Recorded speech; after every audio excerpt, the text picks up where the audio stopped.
नमस्कार दोस्तों, मेरा नाम है वैभव प्रकाश और स्वागत करता हूं मैं आपका इस वीडियो में जहां पे कि हम बात करेंगे फंडामेंटल्स ऑफ क्रिमिनल लॉ के बारे में। ये एक बहुत ही इंपॉर्टेंट टॉपिक है आपके किसी भी लॉ एंट्रेंस एग्जामिनेशन के पर्सपेक्टिव से। सो आइए समझते हैं कि क्या है बेसिक्स, जहां से कि क्रिमिनल लॉ में क्रिमिनल लॉ के जो बेसिक्स होते हैं, जो फंडामेंटल्स होते हैं, वो कहां से निकलते हैं। तो इसी चीज को आज के वीडियो में हम समझते हैं। तो आइए चलिए शुरुआत करते हैं इस सेशन की, जहां पे कि हमें बात करना है कि what are the basics, criminal law होता क्या है। सबसे पहले तो उस चीज को समझेंगे। क्राइम क्या होता है। एसेंशियली अगर हम बात करते हैं तो crime is nothing but an act जो कि सिर्फ एक इंडिविजुअल के अगेंस्ट नहीं बल्कि पूरे के पूरे समाज और पूरे सोसाइटी के अगेंस्ट कमिट किया जाता है। सो जब भी कोई एक क्राइम होता है, जब भी कोई एक क्राइम होगा तो ये क्राइम एक इंडिविजुअल के अगेंस्ट नहीं होता। ठीक है, एक विक्टिम जरूर है, क्राइम का एक विक्टिम जो है वो एक इंडिविजुअल है, लेकिन इसका विक्टिम जो है वो पूरी की पूरी सोसाइटी होती है। तो ऐसा क्यों माना जाता है कि एक क्राइम का पूरा विक्टिम सोसाइटी है? इज बिकॉज कि अगर कोई एक इंसान ऐसा कोई काम कर रहा है which has been declared to be a crime, तो वो उसकी पॉसिबिलिटी है कि अगर वो एक के साथ कर रहा है तो वो और लोगों के साथ भी सोसाइटी में कर सकता है ऐसा।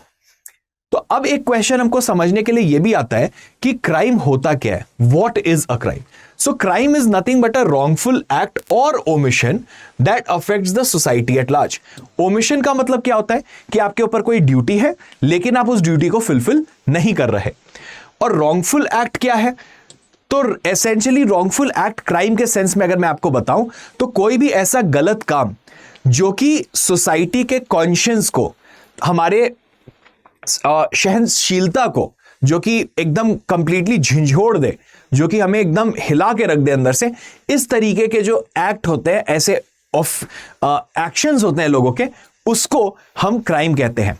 तो अब इसके लिए बेटर क्या रहता है कि इससे ना डिफाइन कर दिया जाता है। जैसे कि हमने कहा कि murder is a crime, stealing is a crime, ठीक है, cheating is a crime, robbery, डकैती, किडनैपिंग, एब्डक्शन, एक्सेट्रा एक्सेट्रा, ये सब क्राइम है।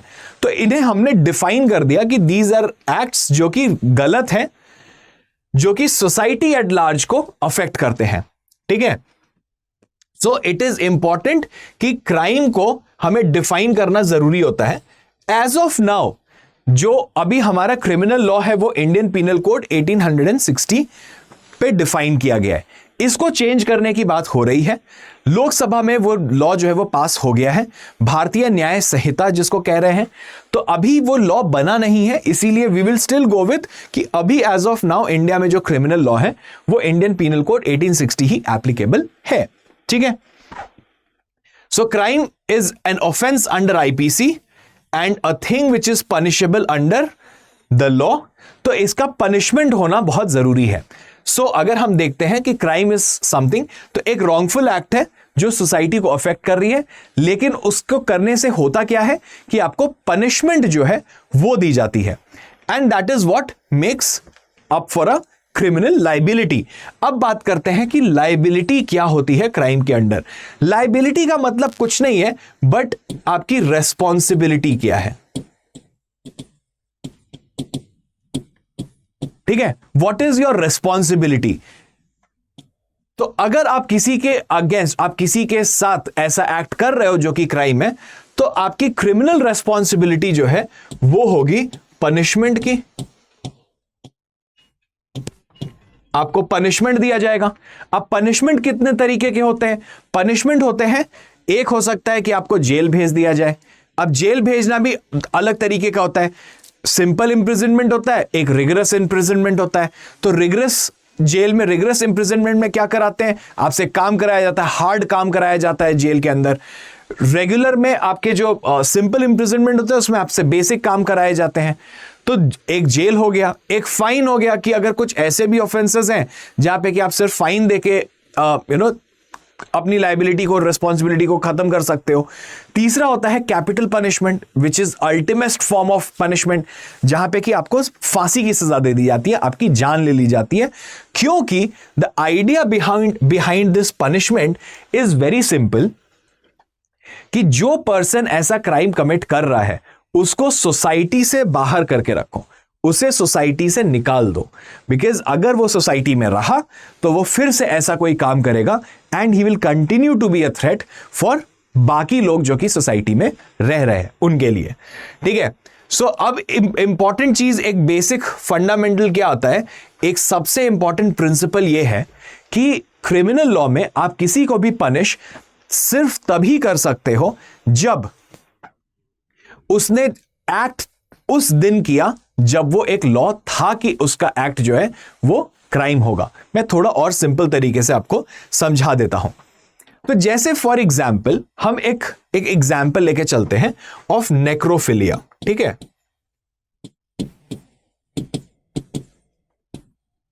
What is necrophilia? नेक्रोफिलिया एक ऐसा एक एक्ट है वेयर द पर्सन हैज और एक व्यक्ति जो है वो डेड बॉडी के साथ सेक्स करता है। ठीक है, वो अपने शारीरिक संबंध जो है वो एक डेड बॉडी के साथ बनाता है।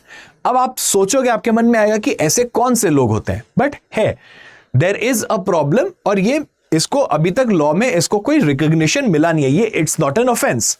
ठीक है, सो एज ऑफ टुडे, आज के दिन पे नेक्रोफिलिया जो है वो कोई ऑफेंस नहीं है। शायद आने वाले समय में necrophilia might become an offence. तो जब आज अगर नेक्रोफिलिया कोई ऑफेंस नहीं है और कोई व्यक्ति ये काम करता है, वो ये एक्ट करता है, द एक्ट ऑफ नेक्रोफिलिया, तो क्या उसको हम सजा देंगे क्रिमिनल लॉ में?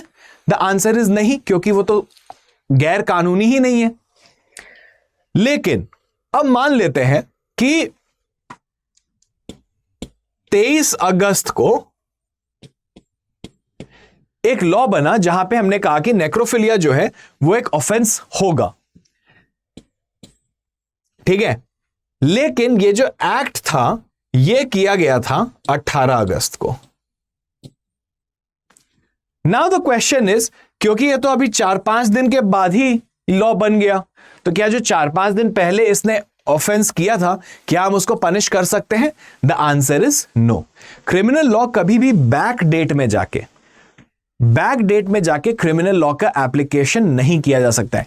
अगर जिस दिन मैंने उस एक्ट को किया उस दिन अगर वो ऑफेंस नहीं है, तो बाद में अगर आप सब्सिक्वेंटली लॉ को बनाते हो, चेंज करते हो और उसमें आप मेरे एक्शंस को कहते हो कि ये क्राइम है, तो अगर मैंने बाद में वापस से किया तब आप मुझे पनिश कर सकते हो, लेकिन आप मुझे पास्ट में किए हुए एक्शंस के लिए क्रिमिनली आप मुझे प्रोसिक्यूट या पनिश नहीं कर सकते। सो ये एक जो है वो बहुत ही बेसिक फंडामेंटल है हमारे क्रिमिनल लॉ का, और ये सिर्फ इंडिया में नहीं, ये सभी जगहों पे एप्लीकेबल है।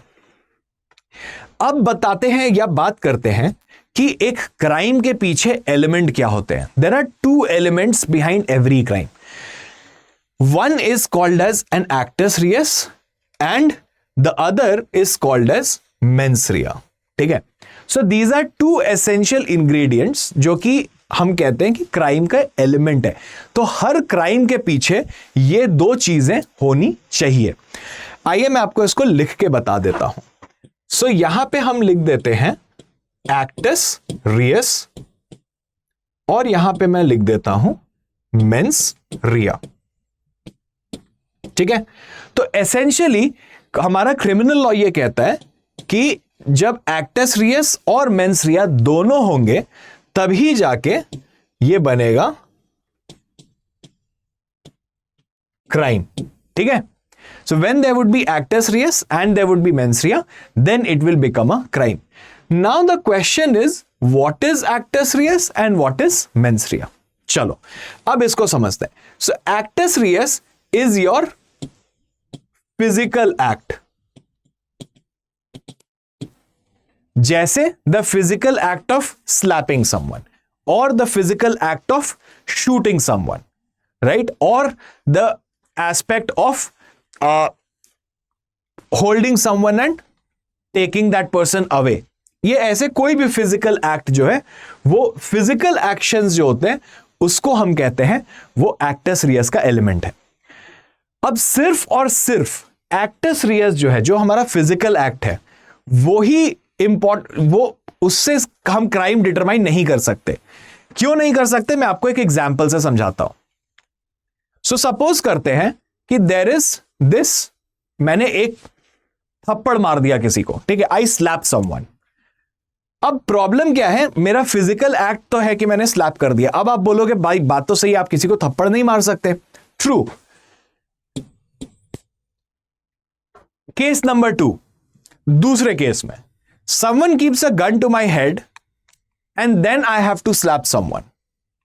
तो मैंने फिर से थप्पड़ मारा। मेरा फिजिकल एक्ट जो है वो तो सेम रहा दोनों केसेस में। The physical act of slapping someone remained same in both the cases. Now in one case you would say, logically you would say कि यार पहले वाले केस में तो क्राइम होना चाहिए, आप किसी को ऐसे थप्पड़ नहीं मार सकते। लेकिन दूसरे वाले केस में आपका भी लॉजिकल सेंस कहेगा कि यार अब अपनी जान तो प्यारी है ना यार, तो अगर मुझे अपनी जान बचाने के लिए किसी को एक थप्पड़ मारना भी पड़ रहा है तो क्या बात है, कोई बात नहीं है, मार दो। लेकिन फिजिकल एक्ट तो दोनों में सेम रहा। लेकिन आप कह रहे हो कि सेकंड वाले में I should not be held responsible, मेरी गलती नहीं है सेकंड केस में जहां पे गन रखा था। And you are absolutely correct.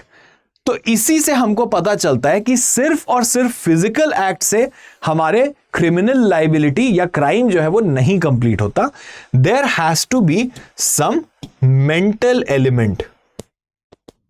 ठीक है, इसी को बहुत आम भाषा में अगर आपने सुना होगा तो इसी को कहा जाता है गिल्टी माइंड। ठीक है, तो इसको लिख देता हूं मैं, गिल्टी माइंड। मतलब कि हमारा दिमाग का भी एक ऐसा कुछ गिल्ट होना चाहिए कि हमारा दिमाग भी चाहता था कि मैं कुछ गलत करूं। अब यहां पे कई लोग आपको यह भी बोलेंगे कि गिल्टी इंटेंशन होता है, ऐसा कुछ नहीं है। अब समझते हैं मेंस रिया के भी 3 पार्ट होते हैं। The number 1 part of mens rea is volition. Volition का मतलब होता है फ्री विल। ठीक है, वॉलिशन का मतलब है फ्री विल। मैं क्या एक्ट कर रहा हूं, मैं ऐसा क्या कर रहा हूं। तो जैसे मेरा ये जो स्लैपिंग था ना फर्स्ट इंस्टेंस में, वो मेरा फ्री विल था, मेरा मन था कि मैं आपको थप्पड़ मार दूं, तो that was my volition. Second case में आप बोलो, आपने बोला कि नहीं आप गिल्टी नहीं हो क्योंकि गन रखा था, क्योंकि वॉलिशन मिसिंग था। Volition is nothing but my free will. ठीक है, क्योंकि अब गन रखा है तो मैं अपने मन से तो थप्पड़ मार नहीं रहा, there is some pressure, so there was no volition. अब वॉलिशन अगर नहीं रहा तो मेंस रिया नहीं है, एंड हेंस इसीलिए सेकंड केस में तो ये लीगल एक्सप्लेनेशन हुआ कि कैसे अगर वॉलिशन नहीं है, फ्री विल से मेरा एक्ट नहीं किया गया है, तो इसीलिए मेरी लायबिलिटी नहीं होगी इन केस में। देन दूसरा आता है इज मोटिव। मोटिव का मतलब क्या होता है? मोटिव का मतलब होता है आप सिंपली एक सवाल पूछो, why did I do this act? मैंने ये एक्ट क्यों किया? ठीक है, तो आपको बस ये पूछना है कि why did this act happen. So once you get an answer to this, अब इसका कोई भी रीजन हो सकता है, अच्छा भी हो सकता है, बुरा भी हो सकता है। So this motive could be good or it could be bad, but we do not concern ourselves with good or bad motive. हमको मोटिव से कुछ ज्यादा मतलब होता नहीं है। ठीक है, तो अगर मैं आपको बोलूं तो इस पोर्शन को जनरली नहीं ध्यान देते हैं। क्यों नहीं देते हैं? क्योंकि देखो मोटिव अच्छा भी हो सकता है। मैं तो बोल सकता हूं कि मैंने थप्पड़ मारा था बिकॉज दैट पर्सन डिजर्व्ड कि उसको एक थप्पड़ मिले, या मैंने उसे थप्पड़ मारा क्योंकि उसके गाल पे जो है वो मच्छर बैठा हुआ था, इसलिए मैं मच्छर मारने के लिए थप्पड़ मार दिया। So I could say it was a good motive, मैं तो अच्छे इंटेंशन के अच्छे मोटिव के साथ मारा मैंने। तो ऐसा नहीं है, इसीलिए हम मोटिव को नहीं देखते। What we look at is intention. ठीक है, now the question is what is intention. Okay, अब क्वेश्चन ये आ जाता है कि इंटेंशन क्या है। तो intention is nothing but you ask a question, what result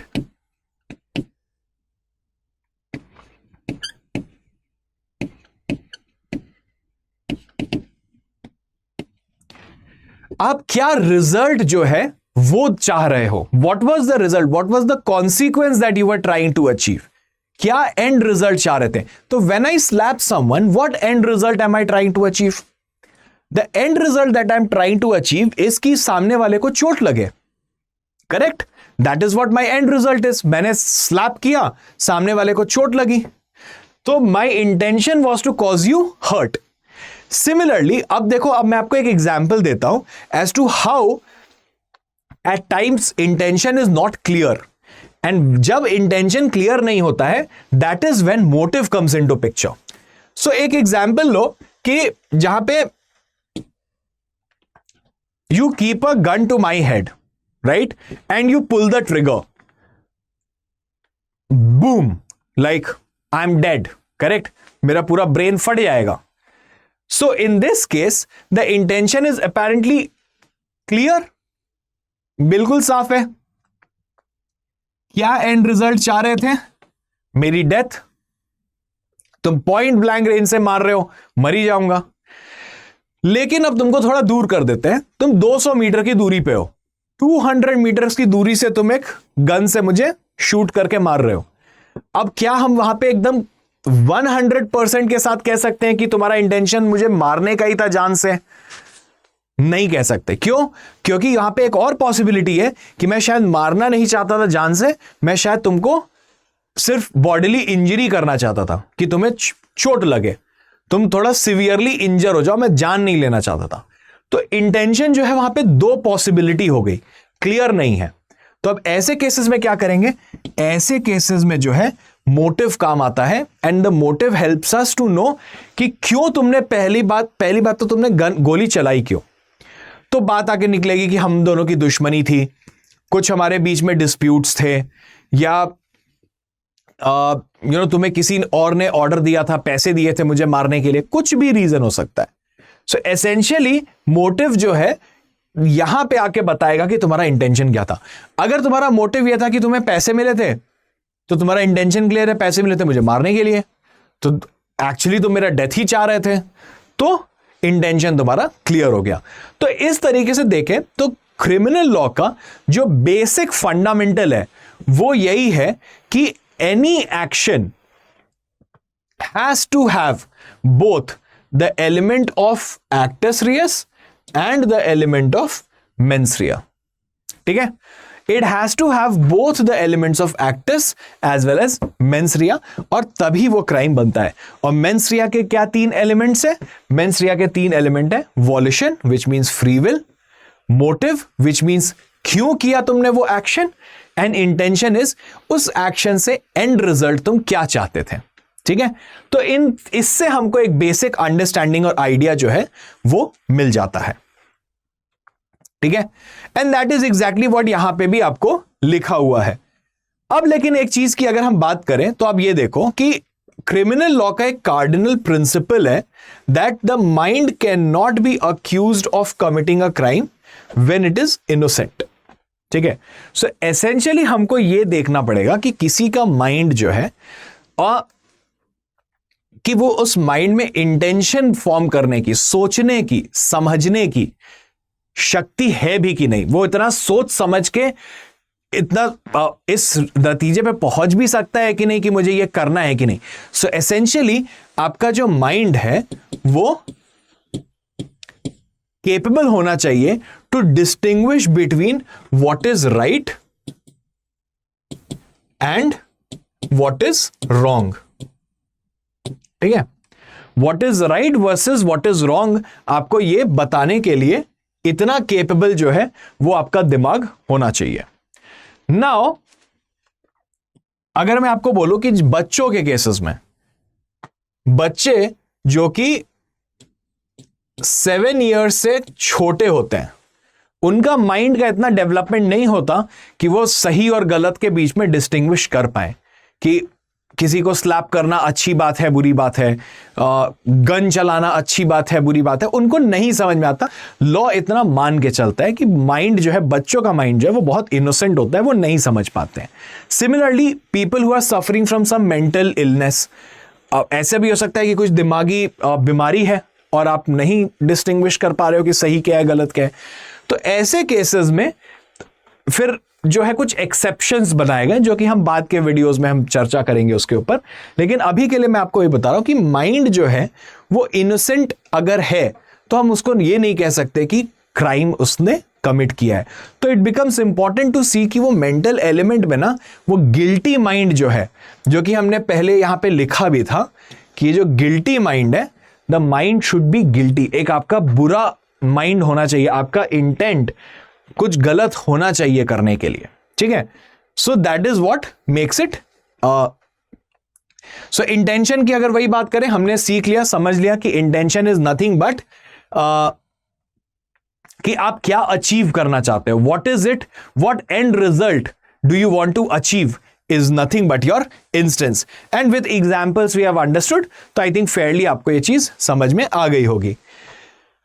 तो अब like I said, आपको ये भी देखना पड़ेगा कि whether or not it is a voluntary act, free will से किया हुआ है कि नहीं।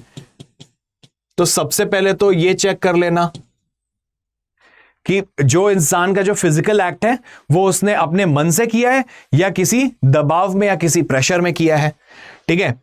अब एक बात ये करते हैं जो इंपॉर्टेंट चीज है कि इंटेंशन और नॉलेज, इन दो में क्या डिफरेंस होता है। देखो, इंटेंशन तो हमने समझ लिया कि मैं क्या चाहता हूं, ठीक है। मैं चाहता हूं कि तुम्हें चोट लगे, मैं चाहता हूं कि तुम मर जाओ, ये मेरी इंटेंशन है। नॉलेज क्या है? नॉलेज इज माई अवेयरनेस कि मैं क्या करूंगा तो तुम्हें चोट लगेगी, मैं क्या करूंगा तो तुम मर जाओगे। तो अगर मान लो फॉर दैट मैटर, अगर मैं बोलता हूं कि मेरा इंटेंशन मेरे को इतनी अवेयरनेस है कि अगर मैं तुम्हारे खाने में जहर मिला देता हूं, पॉइजन कर देता हूं, तो तुम्हारी डेथ हो जाएगी। मुझे इतनी अवेयरनेस अगर है कि मैं एक बॉल को तुम्हारी तरफ जोर से फेंकूं तो तुम्हें चोट लगेगी।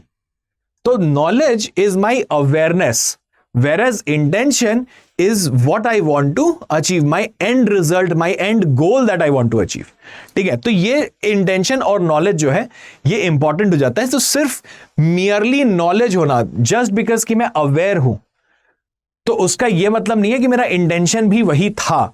आपको शो करना पड़ेगा कि मैंने वो फिजिकल एक्ट किया विद दैट इंटेंट।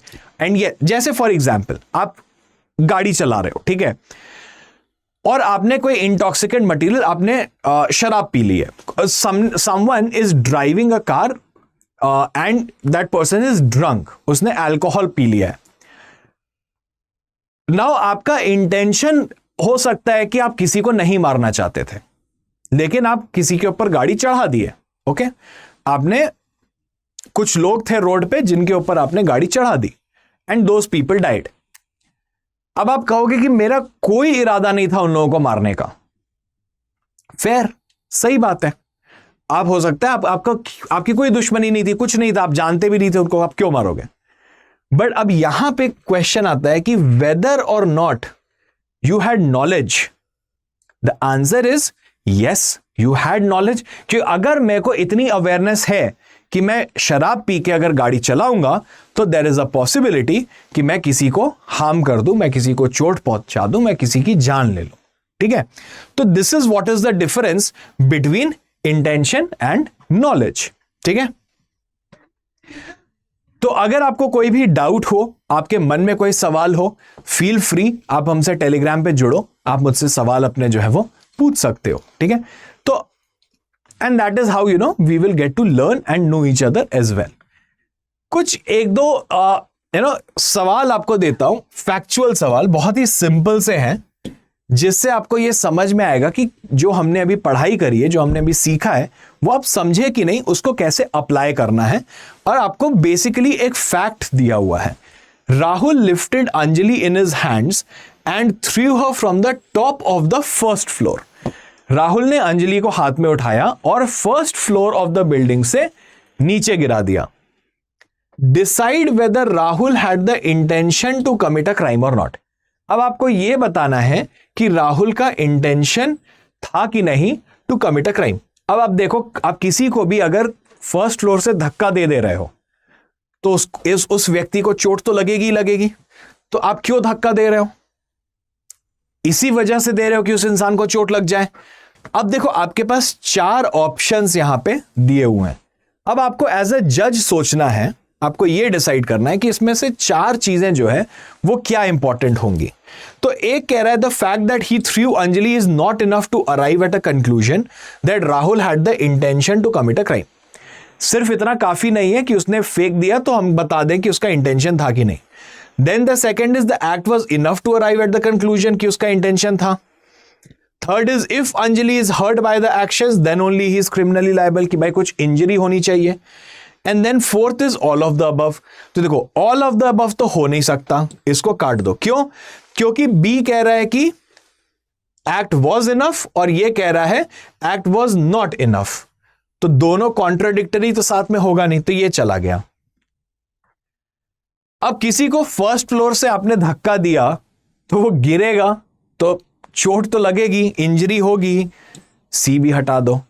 अब हमको चूज करना है बिटवीन ए एंड बी। तो नाउ योर क्वेश्चन और what you need to decide in this particular case is whether कि ये एंड रिजल्ट क्या चाह रहा था। What was the end result that this person was trying to achieve?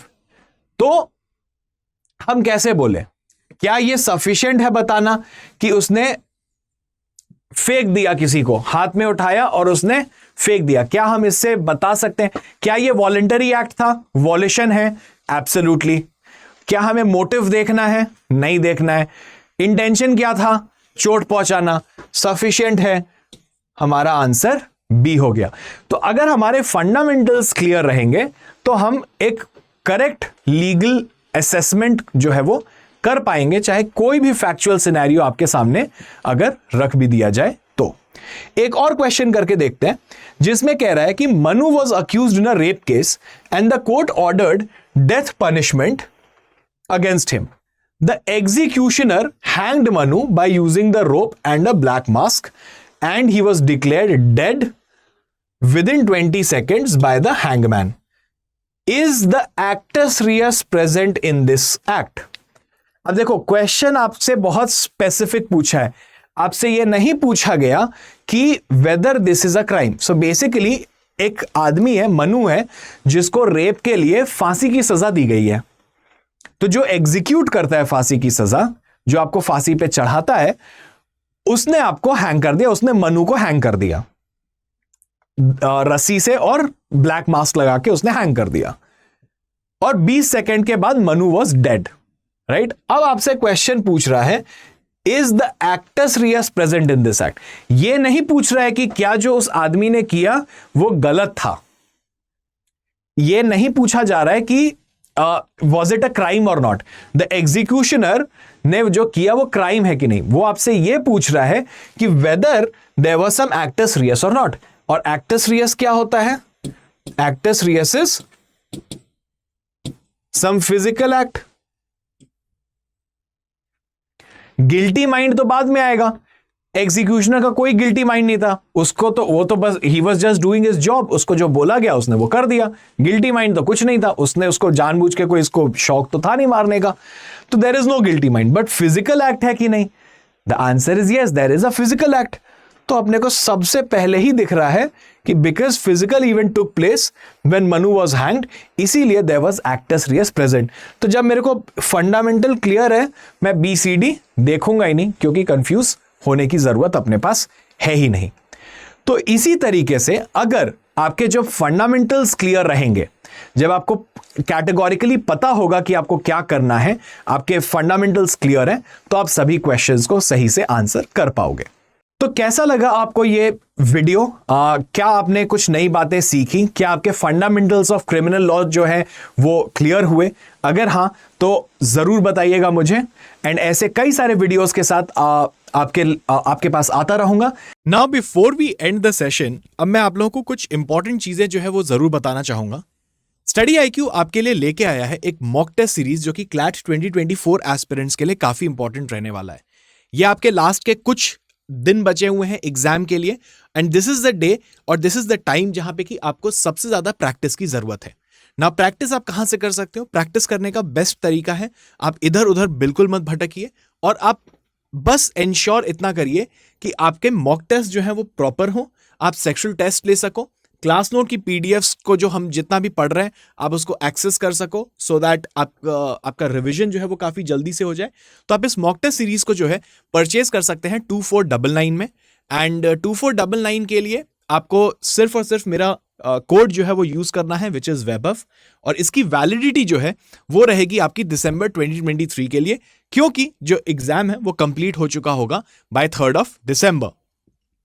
ये सारे फीचर्स जो है वो आपको मिलेंगे ही मिलेंगे, लेकिन अगर आपको एक एक्सटेंडेड वैलिडिटी के साथ एक कोर्स चाहिए जहां पे कि आप ये सब कुछ आपको ये सारी फीचर्स मिले, plus in addition to that आपको रिकॉर्डेड लेक्चर सीरीज भी मिले जिसमें कि आप अपने थ्योरी पार्ट को भी कवर कर सको, थ्योरी भी पढ़ सको, तो उसके लिए आप क्या कर सकते हो, आप हमारा एक स्मार्ट कोर्स जो कि क्रैश कोर्स प्रोग्राम है जिसकी वैलिडिटी अगस्त 2024 तक है, आप उस स्मार्ट कोर्स को परचेज कर सकते हो एट 7499।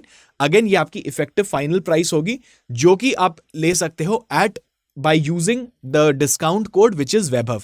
अगर आपके मन में कोई भी डाउट हो, कोई भी डिफिकल्टी हो आपको एनरोल करने के लिए, तो आप मुझे टेलीग्राम और इंस्टाग्राम पे मैसेज कर सकते हो।